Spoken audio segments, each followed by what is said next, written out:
Welcome to Crime on Caffeine. I'm your host, Erica. And I'm your host, Allison. Thank you so much for tuning into another episode. Today, we'd be sipping on a special little coffee that Erica found. It is called Survive Coffee Company, and they are coffee supporting mental health. We got the chocolate hazelnut, guys, and wow. Why do you sound so unexcited about my flavor choices? Because I don't like flavored coffee, but I will say you did a good job. Because this one, it do be slapping. Hazelnut is my favorite, and I was craving chocolate, so it's like best of both worlds. I don't think I've ever had like chocolate hazelnut coffee in my life, so this is very exciting. I agree. I've never had chocolate hazelnut coffee, but I will say this.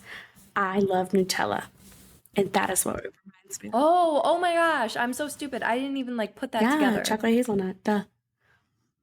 Duh. Well, if you guys want to check it out, really awesome cause. 10% of all purchases donated to the National Alliance on Mental Illness and to Mental Health America. So really awesome cause and really awesome coffee.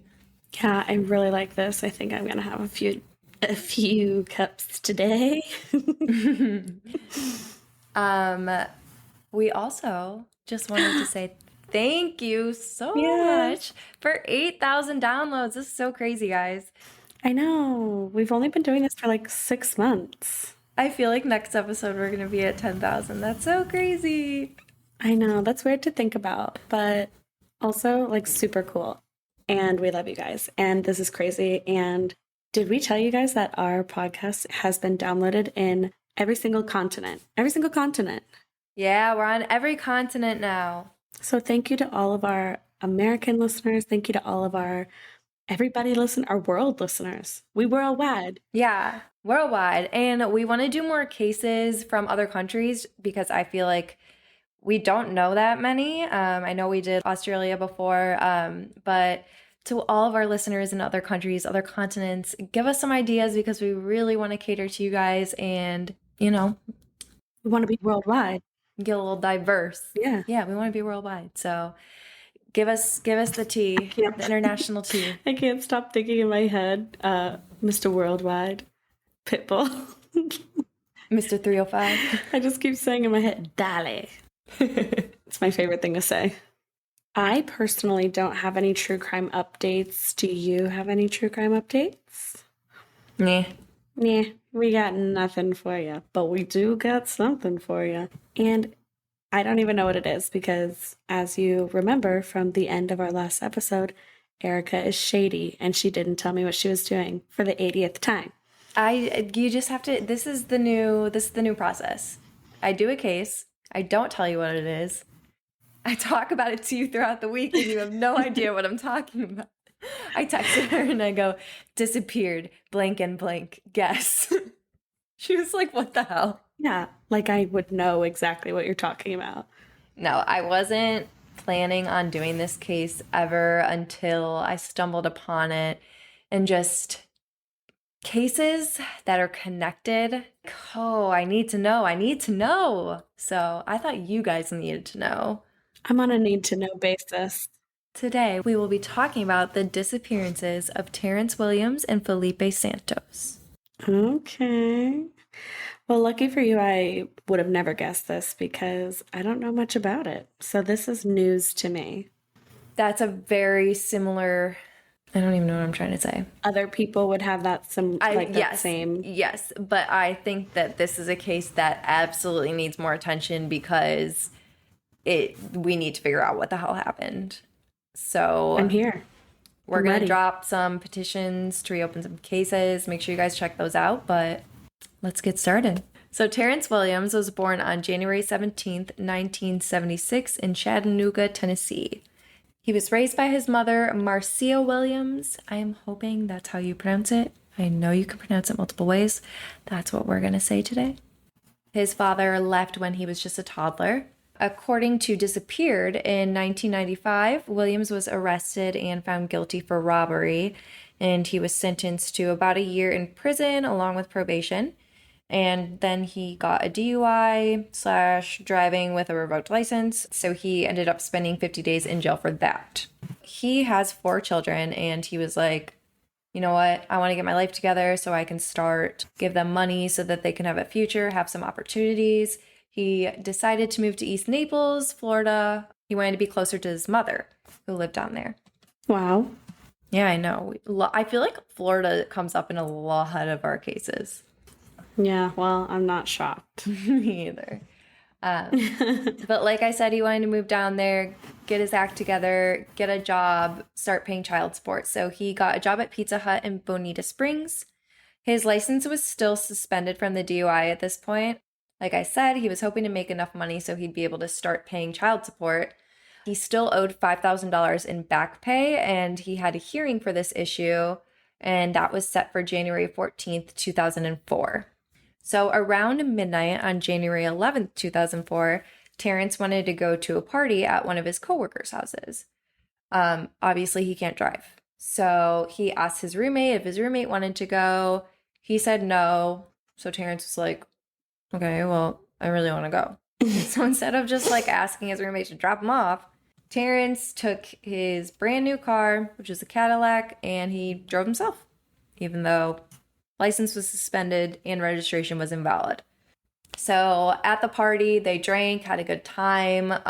It was just like him and his coworkers, chill party, stayed up all night, and he left there at around 6 a.m. And his vehicle actually wasn't found until January 16th.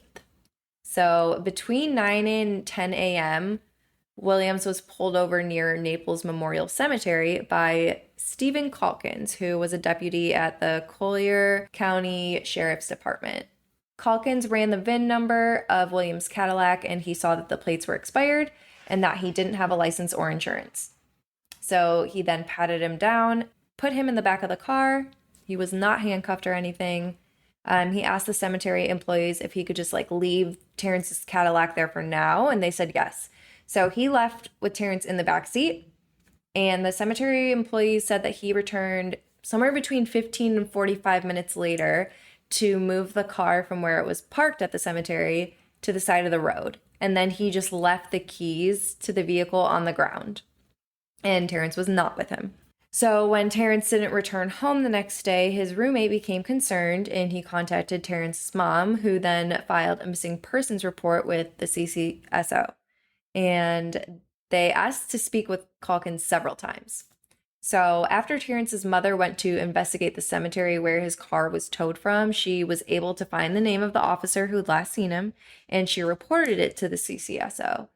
And they had no idea what she was talking about because they had no record of anything happening. Like, nothing was called in. There was no arrest record, citation record, nothing.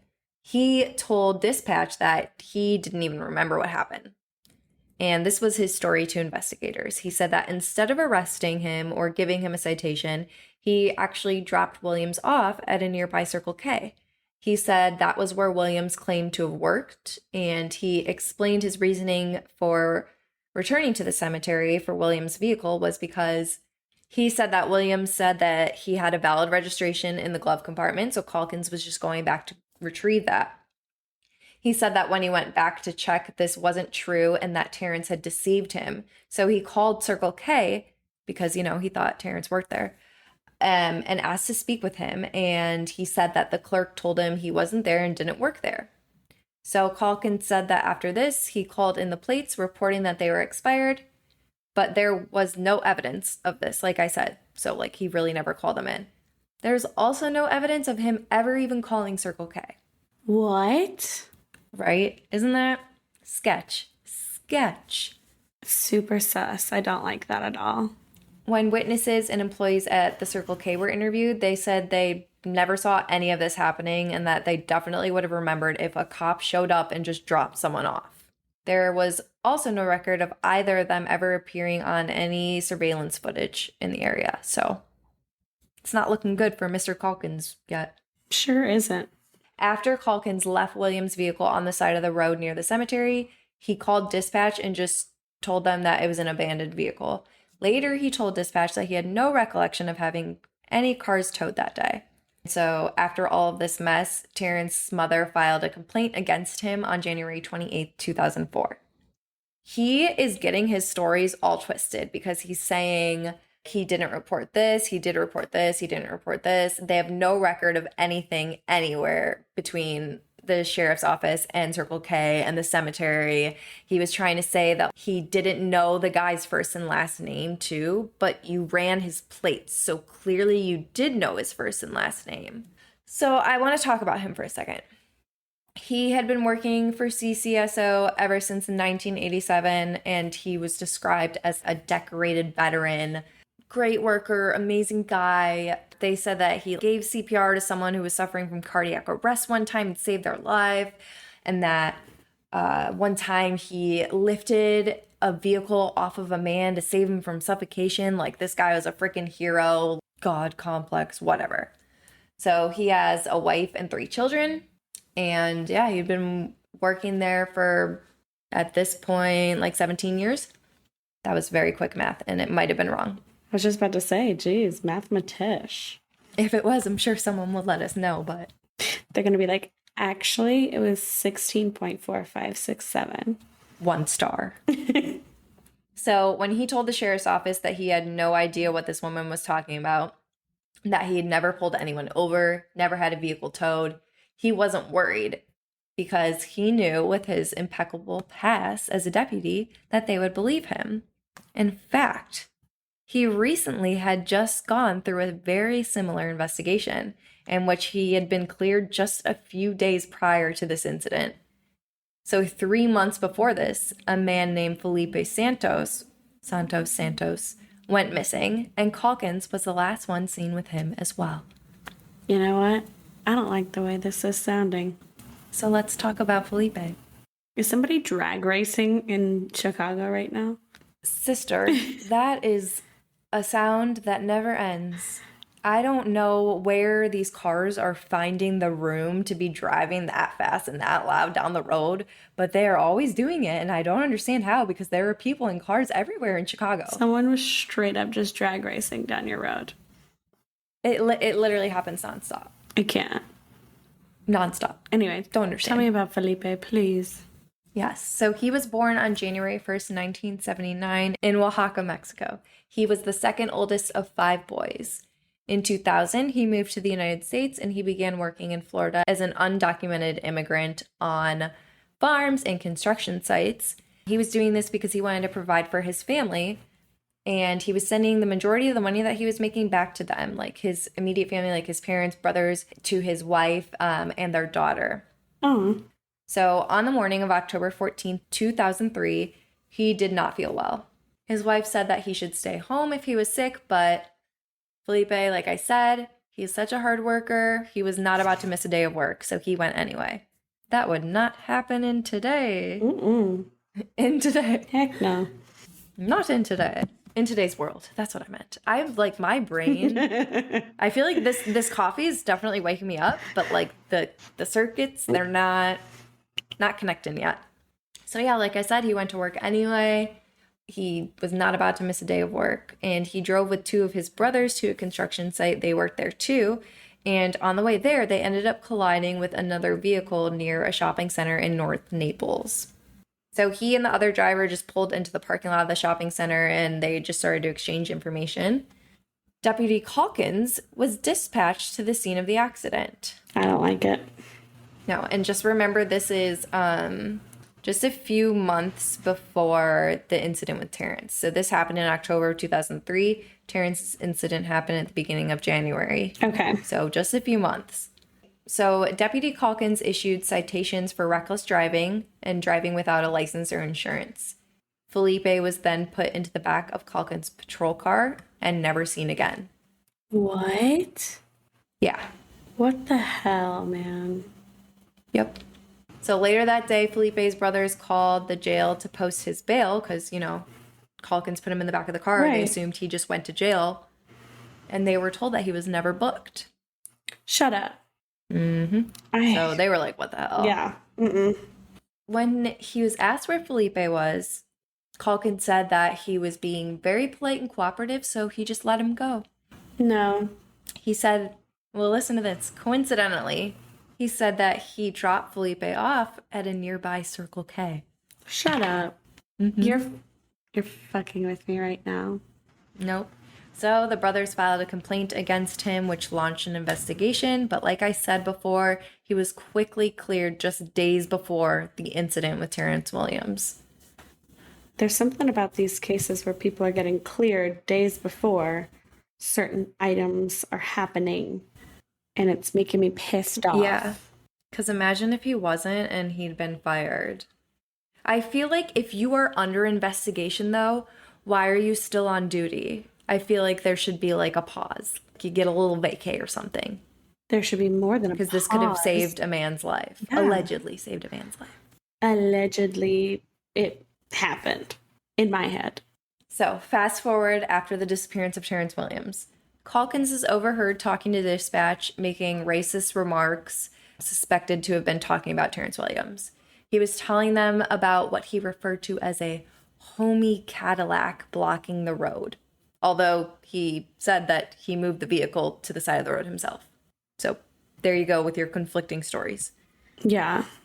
In August of 2004, he was fired for deception because he took a few polygraphs in the process of these investigations, and one did show deception. So he was fired for that, for use of derogatory language, and for conflicting stories regarding the vehicle and the fact that he called dispatch to ask for a background check on Williams, but he claimed in the investigation he didn't know his name.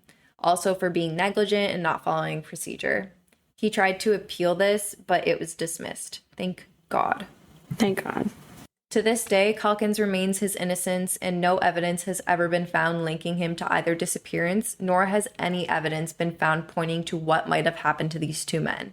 He moved away to Cedar Rapids after his dismissal, which I just cannot believe that he had absolutely nothing to do with it if there is no other trace of anything leading to these two men.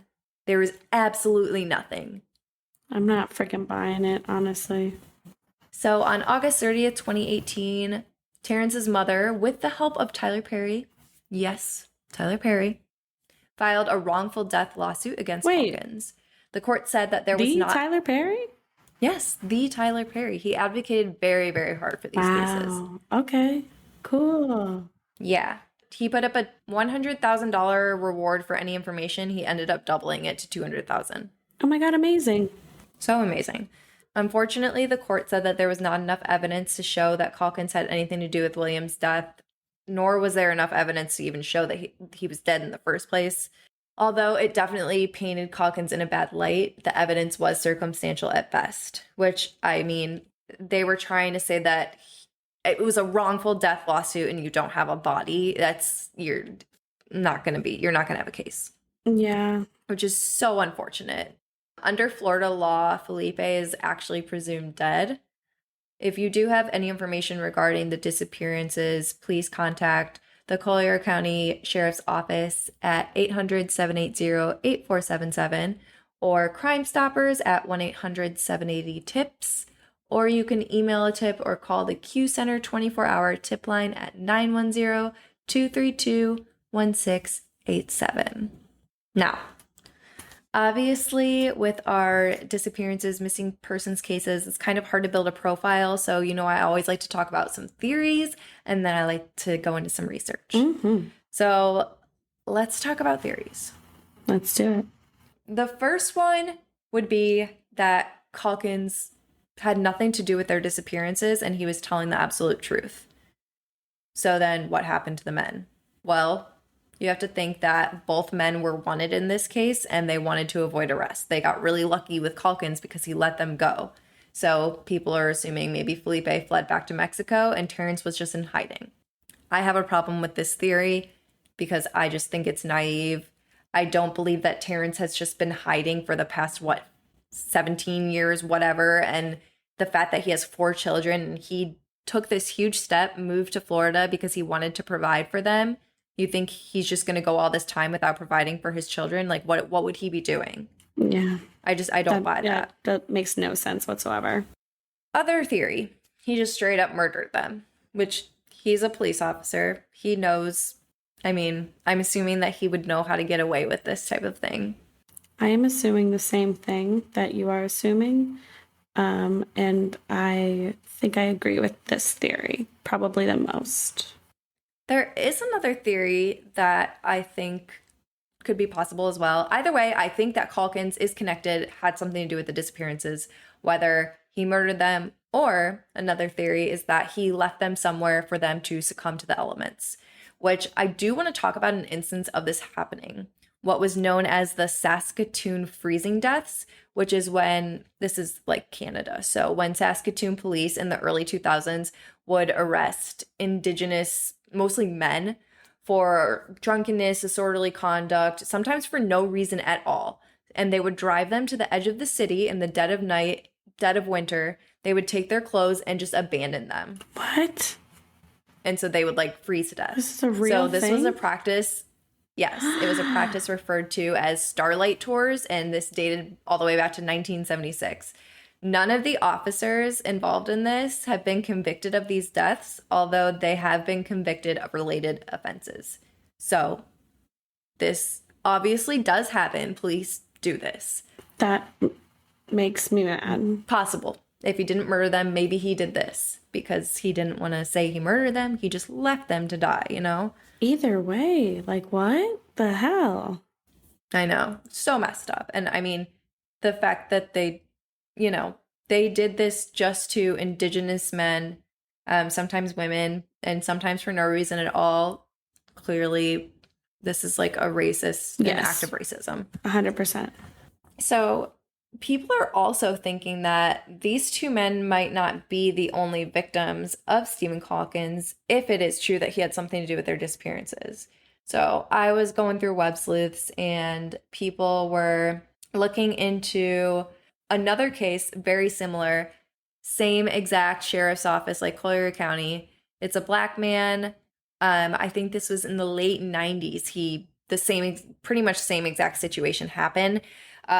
But there's nothing that has to do with Calkins, like no record of anything. But you have to remember, like with these two situations, there was no record of anything with them either. So yeah, they're theorizing maybe he had other victims. They were trying to connect other cases. They were also working really hard to look at John Doe's and connect it to maybe Felipe if he really was deceased. Yeah. So that was really awesome. I love web sleuths. I think it's amazing. But like I said, like nothing has come of this. There's no evidence, no nothing. There's literally nothing to go off of besides the connection to Steve Calkins, and the cases were closed. There's petitions to open them back up. I mean, he knows something. Someone else might know something. I don't know, but something happened. I would have to agree with that.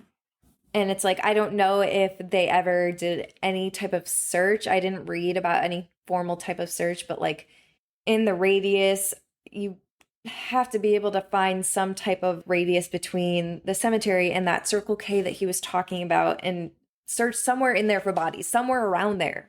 I don't know if they did anything. Why was it always Circle K? I know. Isn't that weird? Like, what was this thing with Circle K?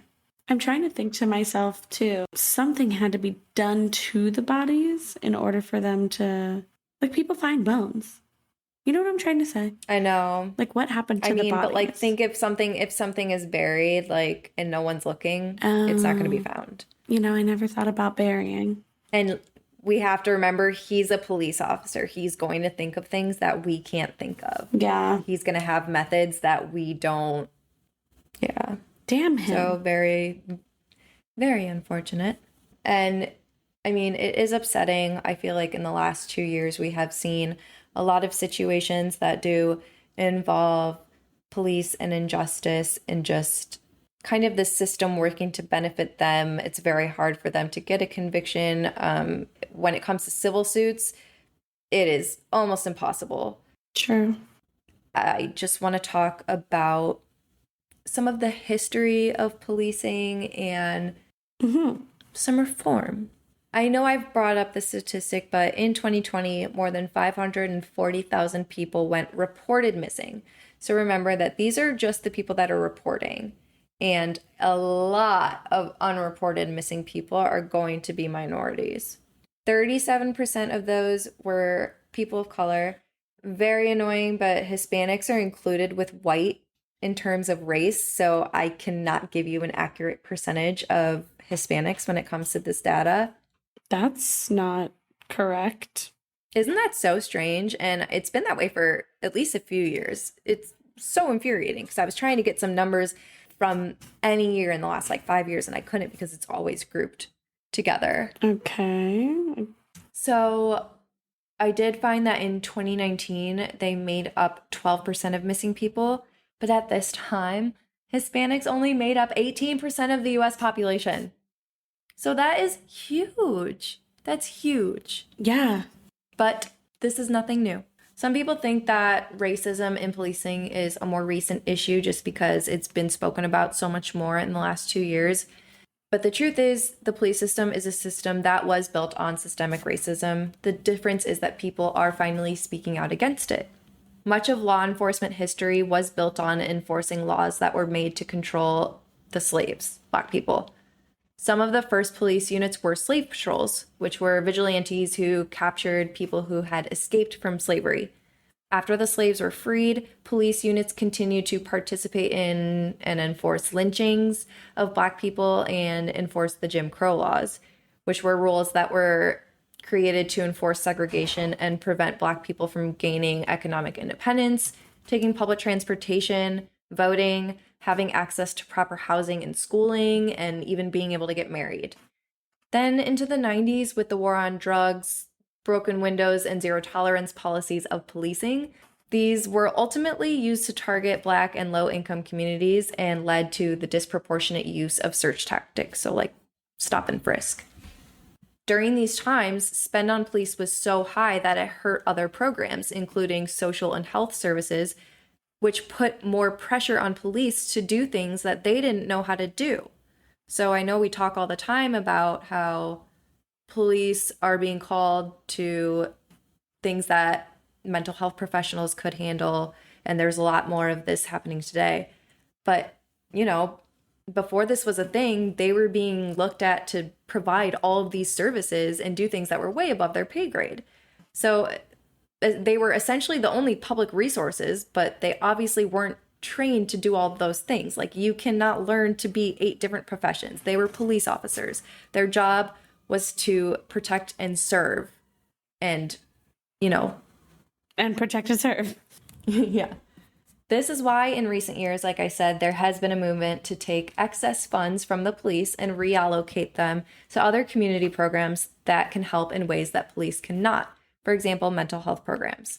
Major cities like LA and New York use over a third of their overall city budgets just for police.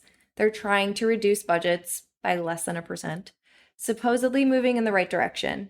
New York spends more money on police than they do on the Department of Health, homeless services, housing preservation and development, and youth and community development combined. Wow. So think of how much money that is for New York, which is freaking huge. Yeah. Wow. That's crazy. I didn't know that.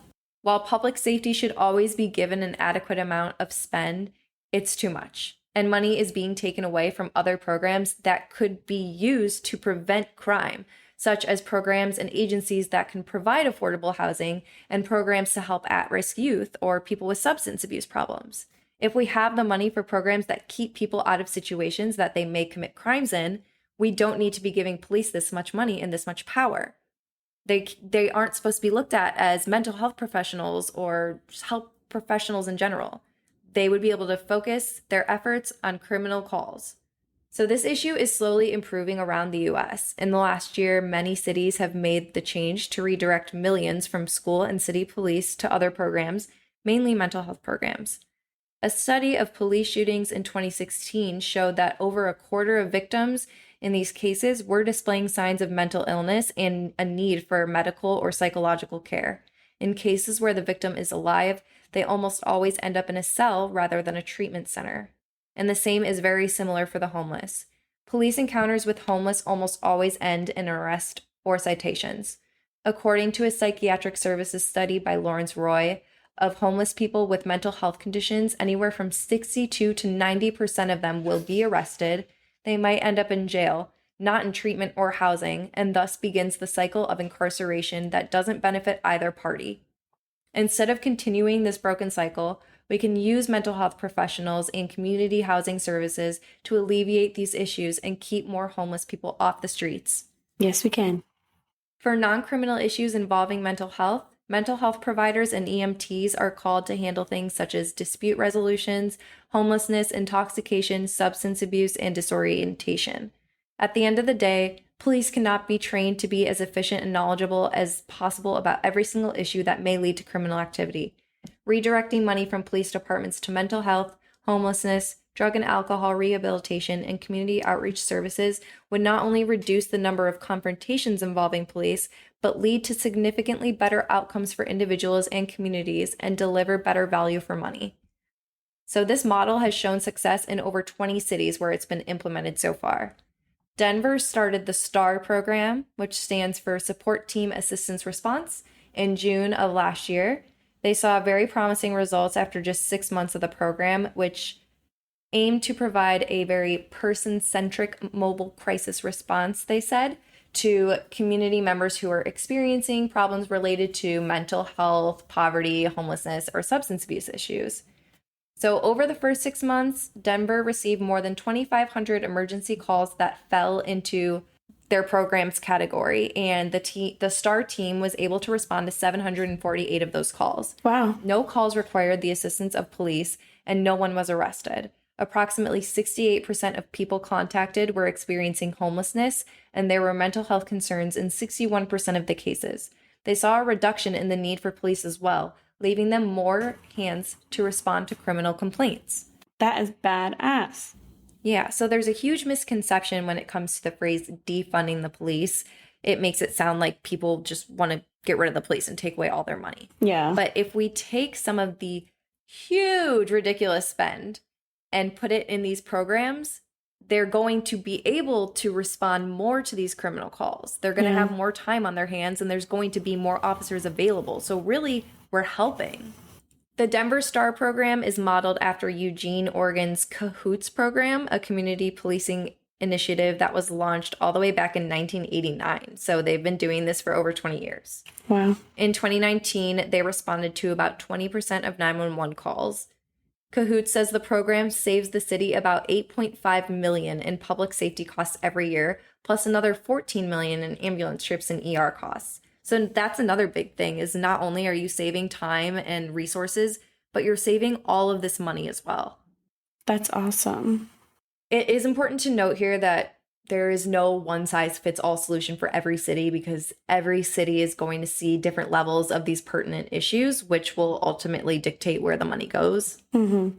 Oakland, this is crazy for me to think. They were using over half of their city's budget for police, which beat out spend on human services, parks and rec, and transportation combined. Oh my gosh.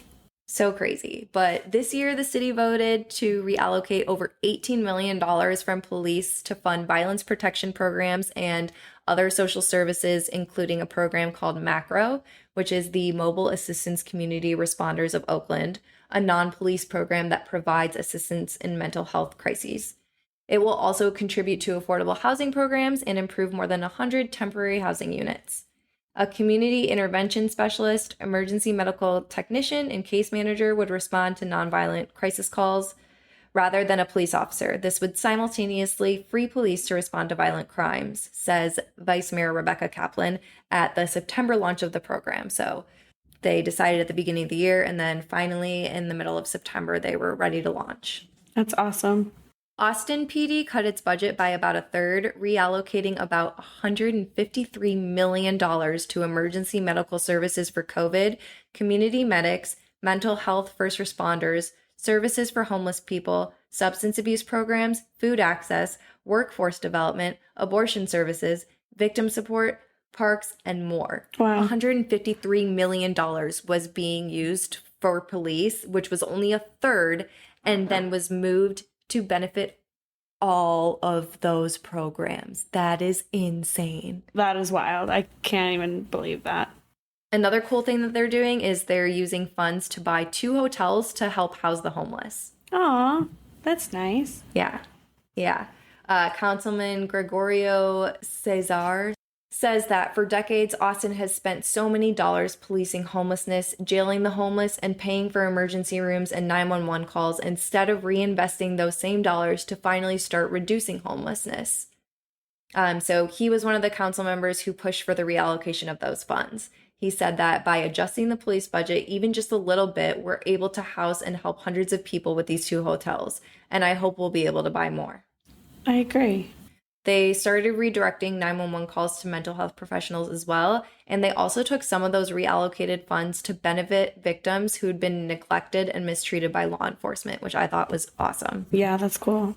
This is not the result of a few bad apples, a theory surrounding police brutality stating that these are just isolated incidents and better training and weeding out of these bad apples will lead to reform. But at the end of the day, you'll really never be able to weed out the bad apples. Like, there's always going to be them, or there's always going to be people covering for their behaviors and crimes who in turn make themselves bad apples as well.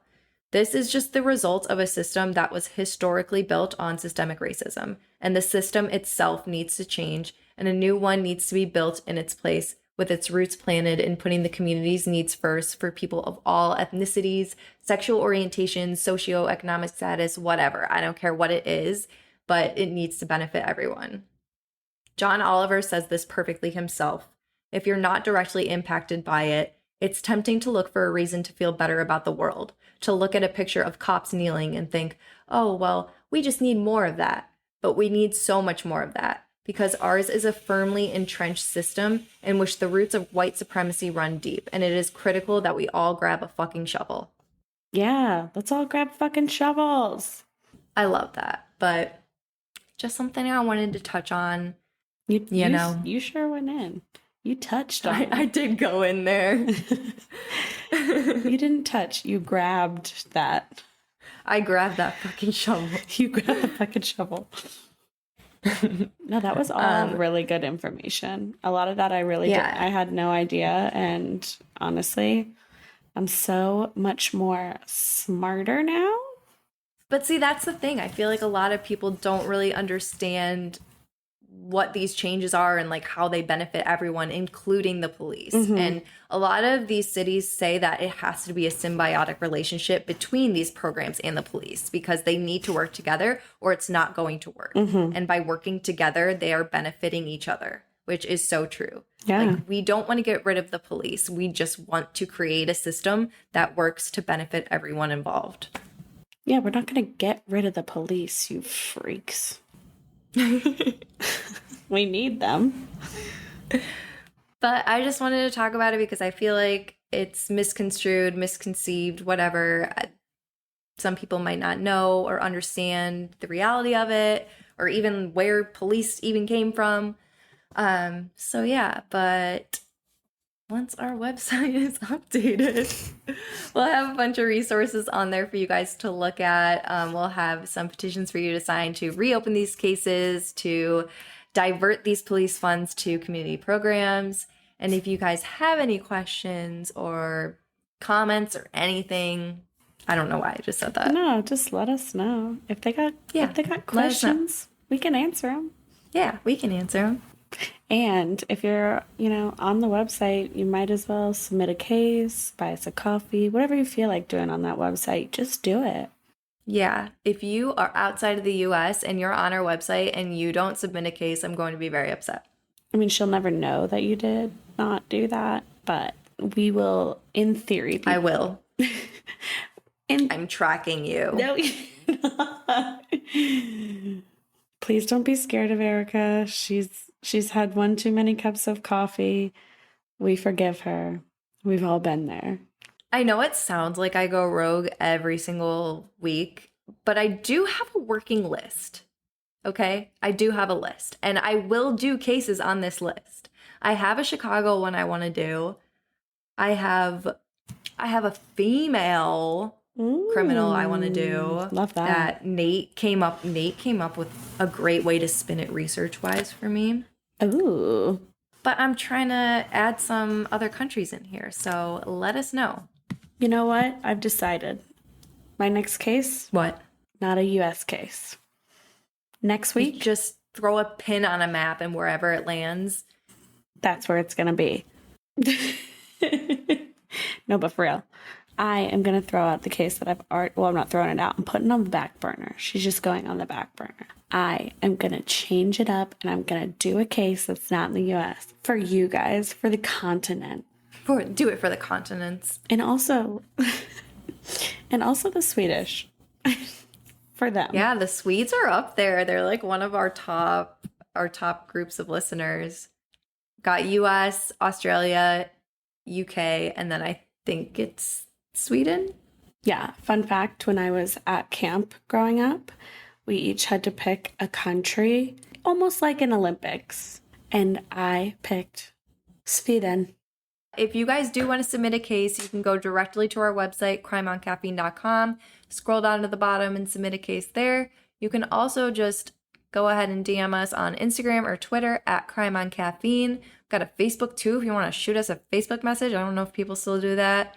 Or you can just send us a good old email, crimeoncaffeine@gmail.com. Yeah, everything is just crime on caffeine. So do what you got to do.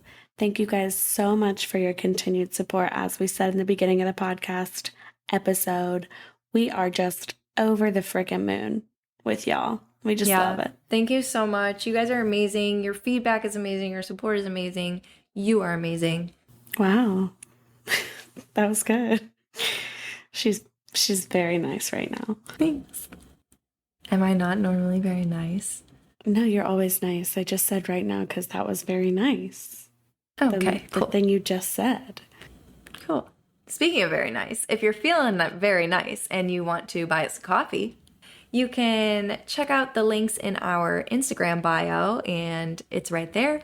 Or if you go onto our website, it'll pop up for you. And we really appreciate you guys doing that for us because as long as you guys keep telling the world about the show, supporting us, we'll be able to keep making these episodes for you. And, you know, hopefully one day we'll be able to do even more than we're doing now. Exactly. Maybe one day we'll make our own coffee. Can you imagine? Oh my God, that'd be so cool. I was just talking like Patreon or something, but like that would be cool too. That would be so cool. Now my mind is just spinning. The ideas are brewing. Yeah. Oh my gosh, they're brewing like coffee. We have to go, guys. We have to go. Yeah. Okay. Yeah. We will catch you next Wednesday. Adios.